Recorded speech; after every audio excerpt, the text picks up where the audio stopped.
Hey guys and girls, what is going on? John Milton here. I'm back today for the second video of a double upload for everyone, which I mentioned in the previous video. If you always came out today, it was the channel update. Now I apologise if in that video I saw I looked a little bit out of it for some reason. I don't know if that was just the way it was, but hopefully I got my point across in that video now.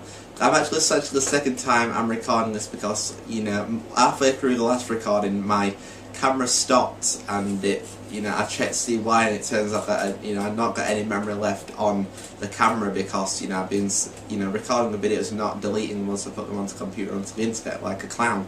And yeah, it's a shame having to do this again, but it's just one of those things that I gotta live with it. So yeah, and as I said, like, we've got another album review for y'all today, and today I'll actually be stepping back to a genre first explored on my first album review, which was the Bricks Hair review by L7.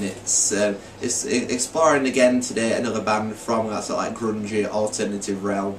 I just love the genre a bit, so sometimes I can't help it if I tend to explore this genre more. And yeah, everyone, today we've got an album review from one of the big pioneers of the grunge genre in the form of Alice in Chains with their debut studio album Facelift. Now, Facelift, everyone, was released in 1990 on Columbia Records. It was produced by Dave Jordan, who had also produced the band's preceding EP in the month before, in July of 1990, which was known as the We Die Young EP. Now, Dave Jordan, everyone, the producer, is regarded as like really refining Alice in Chains' sound from what the sound was shown on their 1988 demo, which was known as the Treehouse Tapes. Now, there's a funny story behind the Treehouse Tapes, in that Alice in Chains are going to record in the studio for that particular demo, and the police shut the place down in the biggest cannabis raid in history in the state of Seattle, Washington, which was where Alice in Chains resided from, and where the band was formed in 1987. Now, yeah, there are two songs from On Facelift which emerged from the We Die Young EP, and yeah, it contains 12 tracks, and yeah, it's track one, everyone, is known as We Die Young. It's basically like, it's sort of like eased the fans into the release with a song that that fans are already familiar with, because this song had been big on Alice in Chains' preceding EP We Die Young. And it starts like a really heavy guitar riff from Jerry Cantrell, and it sort of like shows this song partly shows like what is to come on the album. There are following tracks which show how diverse, what extra elements thrown into the song, in comparison to their EP. Like, as a whole, you could say like this album, Facelift, Alice in Chains' debut studio album, is the successor. Well, it is the successor to We Die Young. It's also like the expansion to the We Die Young EP. The We Die Young EP could be seen as the the introduction. Well, it was the introduction to the band. It's not like it was like this is the EP, and now you got the full album. So yeah, it's really cool, and yeah, it's good. The heavy guitar part continues throughout, and it's yeah, it's, as I said, like on the Treehouse Tapes, like Alice in Chains sort of like showcase like a raw, like sort of like punkish side was a bit, it wasn't really refined, but as I said, like the producer Dave Jordan sort of like came in and did his job in helping the band like refine their sound. Like, it's sort of like, where it's sort of like really fast and punkish on the Treehouse Tapes, like Dave Jordan sort of like slowed it down to a more like melodic, groovy sound, and excuse me, and yeah, the thing is, like, there are elements on this album where, the punk edge, it's still prevalent in some songs, but, as I said, like, the sound's more refined, and, Alice in Chains were sort of exploring other wars, which was first demonstrated on their We Die Young EP. And it's certainly, a very, like, short, like, hard, introduction to the release. And like I said, it just eases fans in because we're already familiar with this song from, the preceding EP. And it's basically about, like, how more people these days are like dying young. It's written specifically about like gang activity in Alice in Chains' hometown of Seattle, Washington, which was the hotbed of grunge bands. It's where the genres claim to have started, and yeah, it's like how there's increased gang activity, more like young people like like getting shot, which was sad. It could also be a reference to Andrew Wood from Mother Love Bone, who had, he'd unfortunately died of a heroin overdose, which, would unfortunately list before the lead singer of Alice in Chains 2 in the form of Lane Staley when he unfortunately passed in 2002. And, yeah, like, it could be like Alice in Chains' like, tribute to, Mother Love Bone, and that, it could be said like, Mother Love Bone, like, regarded as like the first big, like grunge band, they were claimed to be, what, they were like, identified as being like the potential forerunners of this genre, until the unfortunate death of Andrew Wood. So maybe, Alice in Chains wrote the song, out of tribute or respect to him. And, yeah, I mean, there's not many, I can't find any flaws with this particular song, to be honest, guys. It's a great way to start the album, it's fast, it's heavy, it delivers all the punk roots the fans, fans that followed Alice in Chains from their, inception were familiar with, and it pleases other fans too, that, the girls are looking for more like a refined sound. It pleases those sort of people too. And then we get on to track 2, everyone, which is known as Man in the Box. This is, Cadbury Garden, Man in the Box is like the biggest song on the album, and it's also the first song which showcases just like how diverse, this record could be, and it contains, like all the elements that, you get later on with this release. Like, it's more, in comparison to We Die Young, like Man in the Box is sort of like a more slowed down, and, it's more like, it's not, well, it is melodic, it's more like, shows like how, like, like Alice in Chains could slow things down as well as, play at ridiculously fast tempos. And it's, yeah, it still retains its dark edge there, which was prevalent in the song We Die Young. Like I said, also has some extra elements, like you get Jerry Cantrell, there's a guitar solo in this song, where Jerry Cantrell uses a lot of wah-wah, uses the wah-wah pedal a lot, in order to gain that effect. And I think it really adds to the song, and, yeah, there's a more melodic sounding chorus. It's like, it only briefly shows, like, later on, how Lane Staley's vocals, could really soar. I mean, there are further examples on this release of where, Lane's vocals really do shine, but, this is sort of like, it sort of like, moderately introduces the fans to, just how good Lane's voice could be.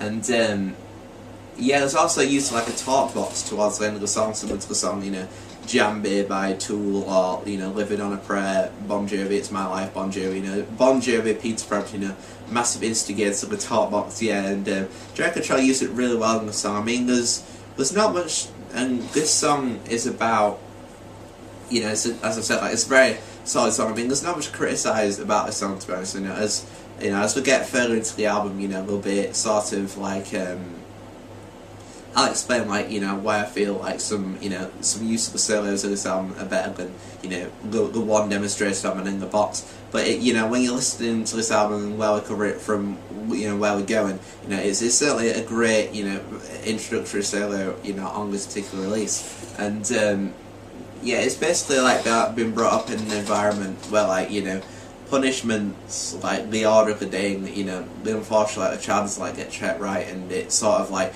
but they're happy, like, the person who's being, like, the victim is sort of like being happy to just, like, like, take all this, punishment, and it's just like dealing with it, and, like, not, doing anything about it, which I feel sorry for anyone in that position, if you've not got the, sorry, just have fish and chips. If you've not been in, if you're in that position and you've not got the strength and courage to, sort of like, escape, like any, like, personal private hell, it can be, like, really, really tough. And as I said, I really, do sympathise with anyone who's been in that position. And yeah, I mean, Man in the Box, everyone, it's just a great way of, like, introducing what extra elements are to come on this record. And then we get on to track 3, everyone, which is known as Sea of Sorrow. This starts with a more, like, melodic, like, piano piece to start. So I mean, I'm not really a fan of the melodic piano piece, but then some, like, half a step guitar parts coming out, I think those make, it really good. And what happens then is, like, the melodic piano sort of, like, fades away, and we get sort of, like, the overdriven guitar sound, which, is a key component of this release, sort of, like, comes in and takes over, and that's what really redeems this song. And yeah, it's more upbeat than Man in the Box, whereas like We Die Young and Man in the Box, everyone's sort of like, you know, more like, you know, downbeat and stuff. Like Sea of Sorrow sort of like is the, you know, is the first like, you know, glimpse of like more upbeat like material on this album. And yeah, there's also use of like a wah-wah pedal in the song Drake and Trell, but as I was mentioning Man in the Box, like, you know, there are better solos on this album, and this is an example of one of them, because Drake and Trell, like, you know, uses like less, if it does use a wah-wah pedal, but it also uses like, you know, there's not as much like use of that on this particular song. You know, it sort of like adds more heart to his guitar solos, and I think ultimately what makes, you know, the solo in this song better than the one on Man in the Box. And yeah, it basically has like a fade out of like heavily driven riffs. In, you know, there are, you know, that's something new which wasn't demonstrated on We Die Young and Man in the Box in the fade out. So yeah, and it's basically about like seeing an individual sort of like you know, make, you know, a mistake, but then, you know, the person who's watching them like doesn't make, you know, that same mistake. You know, they sort of like learn, which, you know, I could relate to. And except there was like no one else making mistakes. You know, that I was learning from. You know, I myself made mistakes. You know, and you know, I thankfully learned from them. So yeah, it's you know, as apart from that, I mean, you know, the piano piece I'm not really a fan of, but you know, as the song progresses and we, you know, get more overdriven guitar and stuff, you know, it really adds, you know, to the song and makes it really good. And then I've got on to track 4, everyone, which is known as Bleed the Freak. Now, Bleed the Freak is one of my, you know, one of my most favourite songs of this album. It starts with like, so it's like more, you know, more softer piece, and I just dropped the album. And yeah, it's sort of like starts with the more piece that's more like, you know, more like groovy and melodic, and it shows like Alice in Chains, you know, despite, you know, their ability to like, you just go 100 miles an hour, like they can, you know, really, you know, deliver some like beautiful sounding pieces from time to time. And then we get some incredible, you know, dual harmonisation, as well as like vocal, you know, Lynn Staley's vocals really soar on this track. Sorry, I just pick the album up for everyone. Yeah, so we get some more like amazing, you know, vocal, you know, Lynn Staley's vocals really soar on this particular song. And yeah, the sort of rhythmic change about, like, you know, after the first 4 songs on the record, everyone, I said let's you know, Bleed the Freaks, definitely the most diverse out of the top 3, the first 4, sorry. And yeah, there's more melodic, you know, guitar patch turn in the middle of the song, you know, which really, you know, adds to the quality of it. And there are also some, you know, spoken word parts here too, you know, which sort of like add to the diversity. And yeah, I don't think any of those aspects like really break down, to be honest. I mean, it's a really top song, you know. I can't criticise part of like the, you know, the piano at the start of Sea of Sorrow, the previous song. I can't really, you know, criticise anything about the first 4 songs of this album. You know, they're all phenomenal. And this song, Bleed the Freak, is basically about, like, you know, in life, like how people can sometimes like bring you down. You know, when you're like trying to chase your dreams, you know, they're saying like, oh, you're living in your head, you're living on cloud 9 or whatever. But then, if you do become successful, you sort of like, you know, you show them that it can be done, and then, you know, they have to respect you, you know, for keeping going, and, you know, eventually get to the plateau that you were striving for. And yeah, that's basically what it sounds about, how people have to respect you if you do make it successful, if you were previously a little bit critical of what they were trying to achieve. And then if I want to get to track 5, which is, I can't remember, it starts in like a similar vein to Bleed the Freak, and it starts with sort of like a more, you know, more melodic piece, and it's more like cleaner, and you know, it's more like, you know, haunting, you know, in that vein, you know, showing how Alice in Chains, like on the first 3 songs of this album, i.e. We Die Young, Man in the Box, and Sea of Sorrow, you know, it sort of like showcases, you know, how Alice in Chains like start songs like a really heavy way. And yeah, it's basically like on Bleed the Freak, and I can't remember, like the sort of like showcase how you can start the songs in a more like beautiful manner, with like more slowed down and more, you know, like acoustic-y, you know, cleaner sort of like ballady style. That's the word I was looking for, ballady. I was thinking that all the time, like I can start a song in a more like ballady manner, and you know, it shows us how, you know, diverse and, you know, amazing Alice in Chains were as musicians. and with the help of Dave Jordan, they're really able to capture, you know, that sort of sound on this release. And yeah, in the middle of all this, like, you know, ballady sort of style, which get like an overdriven guitar part, which shows, like, you know, Alice in Chains, you know, was sticking to the key component of this release, you know, which is the really heavy overdriven guitar parts. And you know, then the overdriven guitar takes over. There's also some, like, you know, bass undertones on this song as well, which I think, you know, they really add to the song and helps to make it diverse. I mean, you know, you get your three main songs, you know, your three first songs of the album, We Die Young, Man in the Box, and Sea of Sorrow, which, you know, are all, like, you know, straight out, you know, in your face, heavy metal rockers. And then you get to, you know, the middle part of the album, which sort of, like, showcases just, like, how diverse, you know, Alice in Chains could be. And I think that's good because, you know, as I said on my previous review, the Black Sabbath Master of Reality one, and it's good to, you know, keep your album diverse, keep it unique, like, you know, keep your fans guessing what's going to be coming, because it helps, you know, to keep the release fresh and prevents from becoming boring. And yeah, there's sort of like in the song as well, sort of like rhythmic changes too. And you know, that helps, you know, as I said, that adds to the diversity of the song and help make it, you know, great for, like, the fans to, you know, get stuck into, want to continue listening to find out what's to come. And yeah, there's a really beautiful guitar solo from Jerry Cantrell in, you know, in the middle. As I said, like, you know, there really are some, like, amazing solos from Jerry Cantrell on this release, you know, both, you know, less effects driven and with the use of the wah-wah pedal, you know. I mean, Jerry Cantrell's, you know, like, is really, you know, really good at delivering, like, great guitar solos, really confident in the song. And that's certainly the case on the song I Can't Remember Everyone. So, yeah, so this also sounds like, you know, the band Seether, they could, like, take some inspiration from Alice in Chains because some of their material sounds similar to the sort of sounds recognised on I Can't Remember. And it's, I guess, could be said, like, Alice in Chains could be, like, an influence to that band. And it's a song I Can't Remember is, you know, it's again a very solid song. Like, I can't really, you know, pick any bones or have any beef with this song because it, you know, it's just fantastic. And it's basically about, like, it's similar theme it's a similar, like, theme wise to the song Man in the Box, and it's about, like, you know, the environment, like, punishments, the order of the day.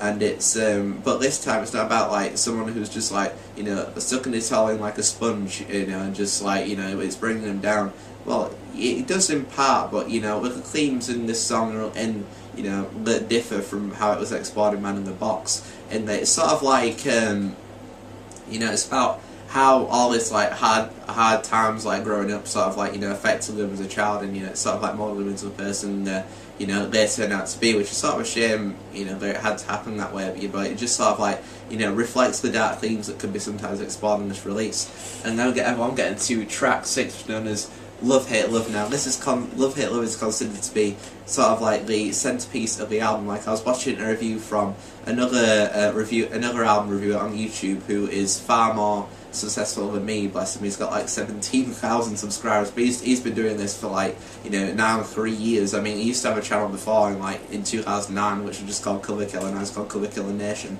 And yeah, it basically, like, agrees with me that this was sort of like the centerpiece of the album. It again starts in, like, a similar manner to the songs Blink the Freak and Sea of Sorrow. It starts sort of like that ballady, like, sound which, you know, become accustomed on tracks 4, 5 and 6. And there's a bit of difference. My chair just broke for a second. There's a bit of a difference with this song in comparison to Bleed the Freak and Love, Hate, Love in terms of how, you know, the ballad is, sort of the intro sort of, like, flows. And with this one, it's sort of like a Middle Eastern sound, right? A bit like how, you know, the 12-string bass sort of registered on your song Wherever I May Roam by Metallica.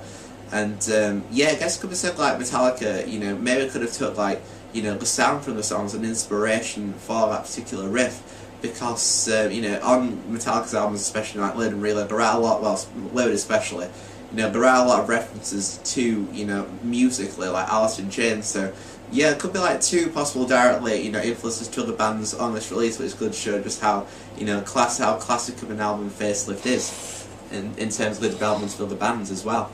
And yeah, there's sort of like a more punkish edge to, you know, this particular song, which shows that, as I've said, like, Alice in Alice in Chains, like, despite refining the sound with the help of their producer, like, there was still, times when they would, go back to their previous punk roots, and, those punk roots are, like, form the basis of their, early sound, and, if it's good for them, without them refining the sound, sort of, like, like, step back and, like, play their punk, but in this more, like, a more professional manner, so to speak.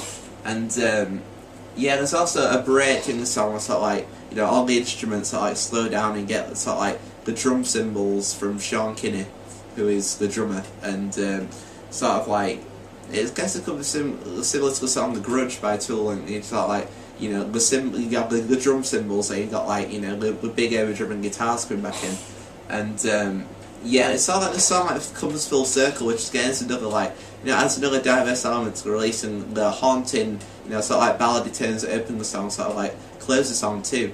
It's yeah, again with this song, like, I've got no real like sort of like bones to pick with it. Like, it's an absolutely fantastic song, and it's basically like how about like a guy who's been like cheated on by his partner, but he's still got feelings for her. Like, he can't like put her in the past, which is a shame. As I said, sort of like reflects like as I said before, sometimes like dark themes which are explored prevalently on this release. And then I want to get to track so much known as It Ain't Like That. Now, It Ain't Like That, everyone's, it's one of my, most favourite songs on this album, along with Bleed the Freak. On my last review, Black Sabbath Master of Reality one, where on the intro it says, "Welcome guys to God's Time Review number 3, like, the main review's there is the main riff to the song It Ain't Like That. Like, it's really sort of like dark, heavy, sort of like doomy riff. Like, it's a, out of the first 7 tracks, sort of like, this is the song where sort of, the more doomy side sort of like, more explored, and it really does help the song. I mean, there's a use of like wah-wah pedals in here as well from Jerry Control, but they are used quite excessively in the song, but it really does help to add sort of like it reflects sort of like the it's just an awesome rocking vibe to the song. I think it really helps make it the excellent song that it is. And but there's also more dual harmonies from Lane Staley and Jerry Control in this song, which help as I've said, like help Alice in Chains become have such a great sound, and just make them the behemoth that they've become, because Jerry Control and Lane Staley did form like an amazing partnership when it came to like vocal harmonisation, so it was all good. And yeah, there's also like the solo on Sea of Sorrow, like, it has more heart. Like, it's sort of like, there's sort of like a smaller solo towards the end of the song. It ain't like that as well, everyone. And it's less effects driven, which it shows that like Jerry Control, for people who criticise use of like effects pedals and stuff, it shows them like like Jerry Control did on Sea of Sorrow, like it can play along, play a solo without having to use like wah-wah pedals or anything. So, and it's basically about like how always being in the public eye can sort of like bring people down. Celebrities, like how sometimes like people just want to like stick their head in the ground and just like escape the world for a while. And it's fame can be hard to take for some people, which unfortunately befell another like leading grunge pioneer, former Kurt Cobain, when he unfortunately took his own life in 1994, because he couldn't, and he was never made to be a rock star. Like the fame sort of like became too much. He was taking drugs, and he escaped from that drug facility, and it just couldn't handle it. And unfortunately that befalls some celebrities. So it's basically about that sort of like predicament. And yeah, so then we get to track 8, everyone, which is known as Sunshine. I mean, like, with It Ain't Like That, sorry, there's not much to pick bones with. I mean, It Ain't Like That's, an absolutely really solid song. Then we got on to track 8, which is known as Sunshine, take 2. It's basically started with like a more like cleaner sounding, guitar, melody than the others. Whereas, songs like Bleed the Freak, I Can't Remember, and Love Hate Love, sort of like more like a ballady, more haunting feel. This is more like a cleaner, sort of like more countryish vibe, which really helps to, add some more diversity to this album. And yeah, it's felt like, there's more like references to like Alice in Chains' punk roots, as I said, which will please fans, of their, especially their early material, fans of got, they really sound literally really enjoying it. It's good they're like, as I've said, like adherent fans, of, their early punky material, and also, for general people, that were really checking out Alice in Chains for the first time, and it gives them, something fresh, to listen to, which, really makes this album what it is, really, really good. And yeah, it sounds a bit like Ugly Kid Joe. Like, I do dig this song a lot, Sunshine, but, as soon as the chorus hits, get a more, like, awesome, like, dual vocal harmonisations from Jerry Cantrell and Lane Staley, I prefer those bits too, because like, punkish sound, I'm not really a fan of that particular part of the song, but, overall, it's really not a bad song, and it's basically, about, like, how a man can, like, like, just leave his, like, wife and child in the rain, which, it's an unfortunate scenario which, happens in some cases, and, as I said, like, it reflects, like, the dark themes of this particular record, and, yeah, and to get on to track 9, everyone, which is known as, Put You Down, as it starts with, like, more, like, overdriven guitar, again, it's still a reference to, Alice in Chains' like, punk roots. I guess, this is one of those songs that, like, the guitar work, it's not bad. Like, the sort of, like, two main riffs in this song, like, you get the first riff, which I'm not really a fan of, and you also get, like, the second riff in the song, which, I prefer because it's got, like, more higher tones that I think, adds something, like more, it just sounds better to me. And, like, I wouldn't rate, this song, like, as high as some of the others on this album, I mean, but the thing that what makes this song, it really saves its bacon, is the fact that, Lane still, like, uses sort of, like, echo effects on his vocals, and when he's singing Put You Down, and it's just really, saves the song, like I said, it's not one of the strongest songs on the album, but, the way that Lane does his vocals in this song, really, saves the song from becoming mundane. And then, it's basically, it's centered around more Lane Staley. It's about his drug habit, which unfortunately, as I said, I took its toll on him in 2002. Intentionally or unintentionally, I guess we'll never know. And, it's basically about, like, how it wants to, stop using drugs, and, I just dropped the album again. Anyway, like, how it wants to, Lane wants to stop using drugs, but, the good feeling they get is just, like, too much for him to, like, say no to them, I guess. And, now I've gotten to track 10, which is known as, Confusion. It starts, there's more overdriven, guitar in the song, which, are fundamental to, this particular album, as I've said, everyone, and, yeah, Lane's vocals, like, really shine in this song. I mean, as I said, on this release, Lane Staley, really does, show just, how incredible, like, his vocals can be. It can just, like, soar, and just, like, as I've said, like, the heavy guitars, Alice in Chains looking that we're able to get, like, a vocalist who, could sort of, like, emulate the sounds, of those heavy guitars, but, like, having your sort of, like, skyscraper style vocals in order to, match them, like, can really soar at times as well. And, yeah, there are some more dual harmonies from Lane Staley and Jerry Cantrell in this song as well, but the thing is, I'm not really a fan of those particular parts in the song, unfortunately. And, yeah, it's, yeah, they're sort of like, yeah, it's similar to the song Sea of Sorrow as well, in that you sort of like get, it's sort of like different, whereas like featured a piano, it's more like, mainly, guitar based, and, yeah, you get sort of like the overdriven guitar, but then you also get, sort of like, like a haunting melody, sort of like, played, like whilst the overdriven guitars come in. It's sort of like, showcase a great, like differential balance between guitars. It just adds depth to the song, and it's really good. And yeah, I mean, the part, the song in general is not bad. I mean, it's not, one of the strongest songs on this album, just like wherever track 9 was, wherever it was called.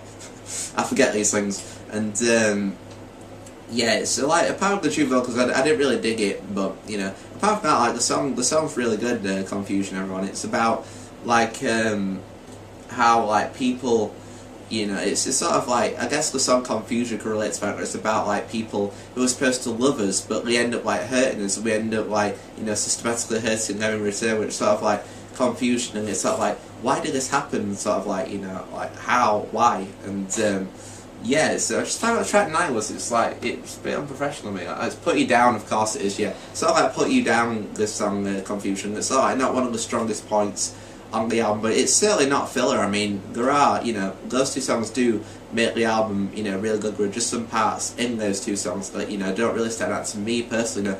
I mean, y'all might think differently if you ever, you know, get a chance to give the album a listen, but, you know, that's just my opinion. And you know, as I said, I'm going to be far more critical, you know, in my reviews, because you know, I feel they make, you know, much more better, and you know, it's better to not just praise music all the time. It's better to, you know, weed out like what makes a song good, you know, and if there are elements that are bad, you know, to discuss those as well and give my reasons for that. And yeah, we've now gone to track 11, everyone, which is basically the second to last song on the album. It's called I Know Something About You. Again, this is just like similar to Confusion and Put You Down, and it's sort of like, you know, it's not one of the strongest songs on the album. It basically, you know, starts with like a sort of like unique sound riff. Like, I got the riff in my head right now. It's hard to describe it. It's sort of like high pitched, but it's not. It's sort of like played on like the, you know, it could be like on the third to, you know, the third, second or first strings on the guitar. Like, it's, you know, it's certainly different from anything else, you know, that you riff wise it might hear on this release.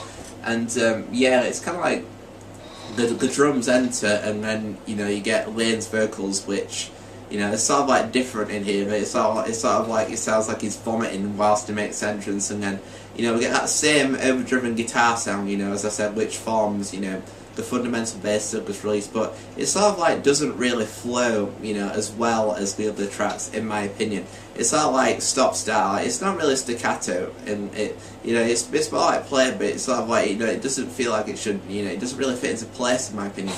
And yeah, except like there are like diverse elements on this song in comparison, you know, to other songs of this album that make the song different. And you know, this time instead of like Lane Staley and Jerry Control like harmonising together, this time you got like Lane Staley sort of like, you know, like singing, you know, like up front, and you got Jerry Control like doing like, you know, additional backup vocals as opposed to like singing along with Lane. You sort of like get Lane singing the line, and you sort of get Jerry, you know, like singing the line after that, you know, which is, you know, typical, you know, vocalist and backup vocalist styles. And then yeah, it's like it's like I said, it's like Put You Down and Confusion. It's, you know, it's just a bit weak in comparison to the rest of the album. I mean, these three songs, don't get me wrong, guys and girls, are really, really good, but I just don't feel they're as strong as the other, you know, songs on the album. And you know, Lane sort of like screams towards the end, which could like, you know, harken back to the way he introduced himself in this song, which, you know, by like, you know, making the vomiting sound. And yeah, there's something that resembles a solo in this song, but it doesn't really take off at all from Jerry Control. And it sounds like, you know, there's a song by Pearl Jam called Jeremy, sort of like, you play it on guitar, like, it's like you touch like the wooden bits on the fret, sort of like get like a very like chimey sort of noise, and you know, that's what Jerry Control sort of does in this song, as like, you know, like try to, you know, create a guitar solo. And I guess like it was just trying to be different, trying to do something unique, which, you know, I praise the dude for. And it's just a sound I'm not really a fan of, unfortunately. So, and it's basically like how, like, you know, in relation, you know, it's about similar theme wise to the song Love Hate Love, which was track 6 on this release, and it's sort of like about a relationship, but this time it's not like the dude's got like any feelings, you know, remaining for, you know, his like the partner that's left him. Like it's sort of like, you know, like his partner's left him without, like, you know, without specifying a reason, and he's determined to like make her life a living hell because of it, because he's got more evidence against her to suggest that, you know, he had, you know, like she had more rights to stay with him than, you know, than she had more rights to leave him, and that, you know, she's got more flaws associated with her than, you know, what the problems associated with him. And yeah, now we've gotten to track 12, everyone, which is known as the final song, Real Thing. Now, Real Thing does end the album on a high, Like, you know, it starts with a very like country sounding guitar riff, and that's sort of like emulated on no driven guitar. I mean, you know, when these two like main guitarists in the song play together, you know, it just sounds incredible. You know, you get more awesome vocals from Lane Staley in the song as well. It's sort of like all the goodness of this album, in my opinion. You know, it's exhibited in different areas, you know, from different songs. Like this sort of like this song, Real Thing, sort of like brings it all together for like one last hoorah, so to speak. And yeah, there's more harmonising from Lane and Jerry, you know. Further adding to the fact that sort of like adding, you know, the quintessential elements of this album, you know, and putting them, you know, onto the final track, you know, to end the album on a high, and you know, you know, leave listeners sort of like feeling happy and smiling at the end, I guess. And yeah, there's more, you know, the use of the wah wah pedal, which had been, you know, fairly absent from, you know, the last couple of songs. You know, to bring it back and just like close the album, you know, the way Alice in Chains did was phenomenal. And yeah, there's more punk influence as well. It's basically like the song that could like, you know, appease like all people that listen to this song. And yeah, it's like I said, like the punkish elements on this song are sort of like, you know, based around the fact that, you know, Alice in Chains, they're well utilising these, but they're also like, you know, making most of their, you know, the refined sound that their producer, you know, Forrest releasing We Die Young EP, as I mentioned, you know, helped them achieve. And yeah, there's also, like, it's one of my favourite songs for this album, along with Lead the Freak and, what should we call it? It's it. I mean, out of those three songs, guys, I think it's impossible for me to choose a favourite, you know. Overall, it's just a really good release, and, you know, if I was to choose a favourite, it's probably those three, you know. Those are my favourites. It's been very hard to choose a favourite out of those three. And there's also a very amusing bit at the end of this song, and, you know, I said I was going to move on from the Slayer reviews, but this is the only time, and hopefully the only time where I'm going to be, you know, silly on these reviews. And, you know, at the end, Lane says, "Sexual chocolates, baby!" And yeah, that's the only time you'll ever hear me do anything like that again. And it's just the way he says it. It just ends the album on a high. Like, it could be my, you know, with Lane using drugs and stuff, it could be like something related to. I could have just been generally just like joking around, which I think is cool. Like to have a bit of banter and a bit of fun. And yeah, so it really ends the album on a high one. Now, you know, I said, you know, I give this album probably a 9 out of 10. I mean, like, you know, there are some flaws, you know, especially with like the latter tracks, you know, and some elements, you know, such as the piano on, what should we call it, Sea of Sorrow, you know, as well as I've said, like the weak tracks sort of like bring this album down. But overall, it's a very solid album. I mean, it was great, you know, it's Alice in Chains' debut studio album. You know, and you know, they certainly introduced themselves to the, you know, the metal and, you know, that community, you know, with aplomb. You know, like, you know, the sort of like the goodness like overrides the bad. You know, I mean, I could, you know, this is another album, you know, I'd recommend for anyone. You know, it's fantastic. You know, as I said, like, it does have its flaws, but you know, overall, it really is phenomenal. You know, you got to give credit where credit's due. I mean, as I said, it was Alice in Chains' debut studio album, so you know, there are about little wrinkles, you know, here and there, you know, need ironing out, you know, for the future, and we'll get to whether they did that or not in, you know, the future.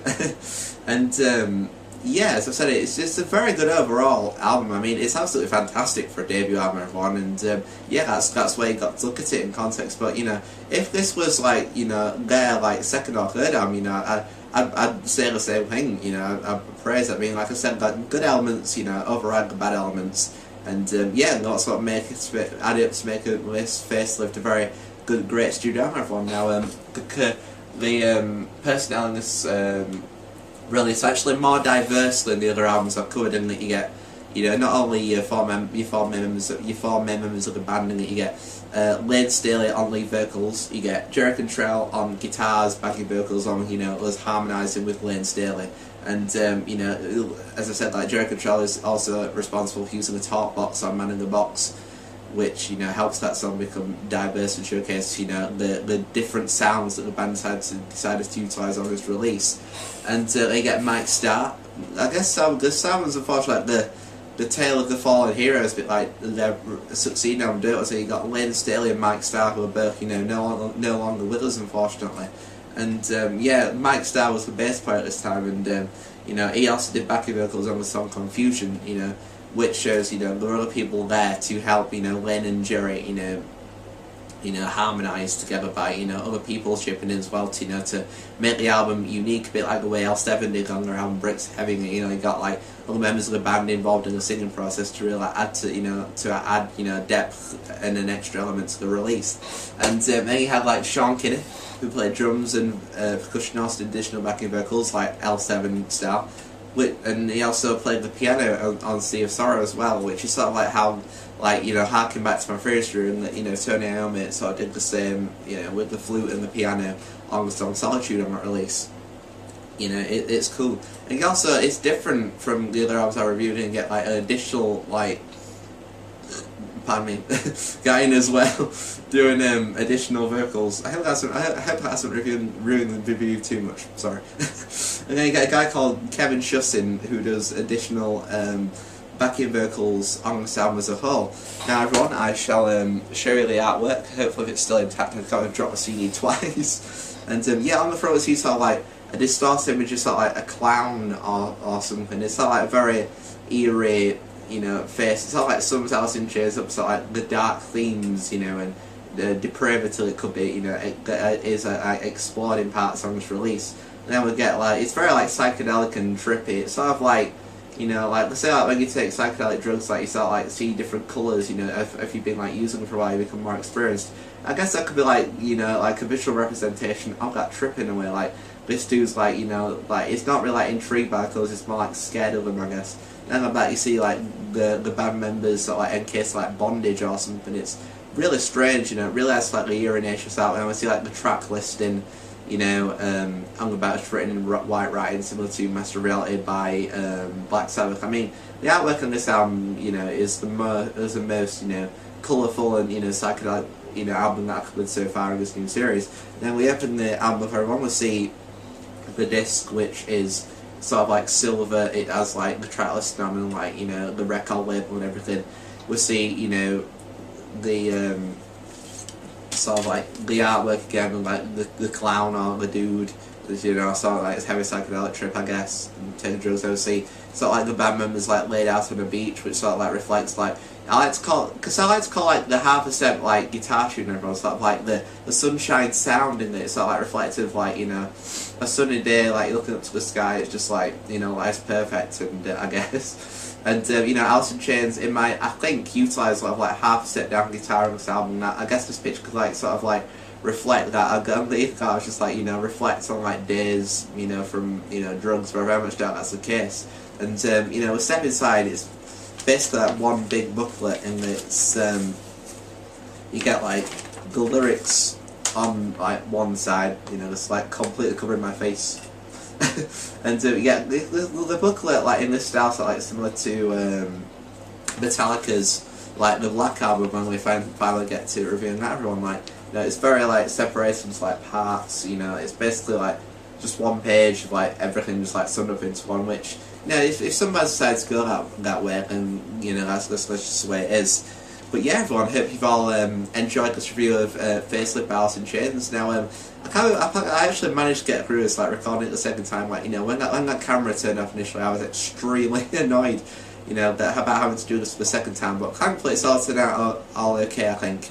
And yeah, hope you've all enjoyed this album review, guys. And thank you for tuning in to Double Upload Day. And yeah, let's wait and see what's going down in the next couple of days. I don't know if I'll be able to upload no videos tomorrow because I'm off to watch the Mighty Millers play football. So yeah, and maybe Sunday or Monday might see another video from me, guys. Hopefully Sunday, because Monday be a bit too far in the future. So yeah, hope you've all enjoyed this review, guys and gals. And yeah, stay strong, stay safe forever, and I shall see y'all in the future.